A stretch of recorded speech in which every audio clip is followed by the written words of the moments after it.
Hello mga kapuso, this is Sir Star Coach Louis Tan. Stars on the floor! My episode this time is going to work on Rojun and Dasari. This is going to be a foxtrot. Ang foxtrot, well, it's very, very British kasi English yan sa dance sport world namin. So, in the point, kukwento ko, ano yan siya, parang smooth gliding siya. Yung kumbaga sa waltz natin, paakyat tayo, parang mountain ang akyat natin. Dito sa foxtrot, slow gliding tayo. Meron siyang diagonal, parang paakyat, uphill. Tapos hindi ganun katarik. Pero tapos meron siyang plateau, tapos bababa ulit. But then again, yung rotation pa kasi.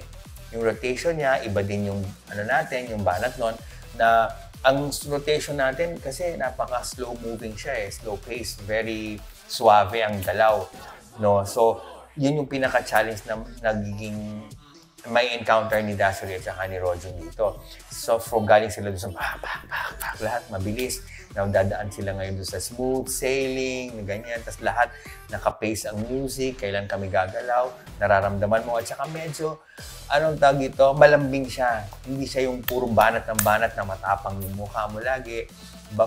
Siya. So, and then, ang pinaka-exciting part pa nito, makikita nyo, meron kasi kaming mga eksena. Ano bang eksena nila ngayon? So, let's say, nag-foxtrot nga sila.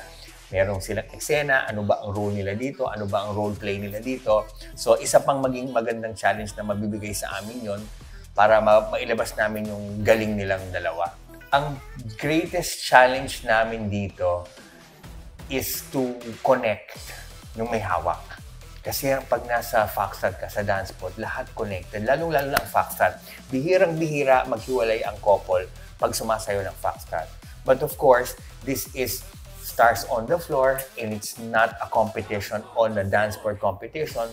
So lalabas tayo doon. Magkakaroon tayo ng fusion on being so Broadway at meron tayong mga adapted na mga steps galing sa mga ibang genre na i-incorporate natin dito sa dance ng foxtrot. So, ang laging sinasabi nila sa akin, ang hirap. So, as a coach for this one, I said, kakayanin niyo yan. It's only the first day. Marami pa tayong days magsasama, mai-imply pa ninyo, makukuha pa niyo yung vibe. So, I want you to just keep on listening to the music kasi hindi siya ganun kadali. Ang pag ma-memorize mo siya, alam mo yung the word na pag na-LSS ka, as everyone is saying, ako nga na-LSS na dito sa song namin, lagi mo siyang naririnig, then ma-adapt mo yung mood, yung how to go about it, at sasabihin mo, ang dali lang din pala. Kasi na paulit-ulit ko naririnig, tapos yung mga kilos mo, hindi siya pwedeng yung mga abrupt na gano'n kasi may smooth sailing, flowing ang movie niya. Parang, that's why, sa foxtrot din, meron kaming tinatawag na mga feather step.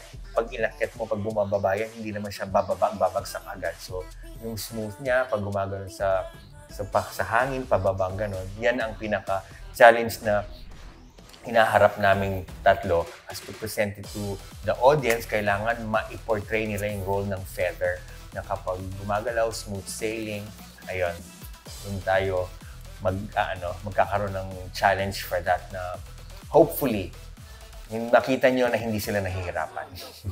Again, this is Coach Louis. See you on Stars on the Floor. Stars on the floor!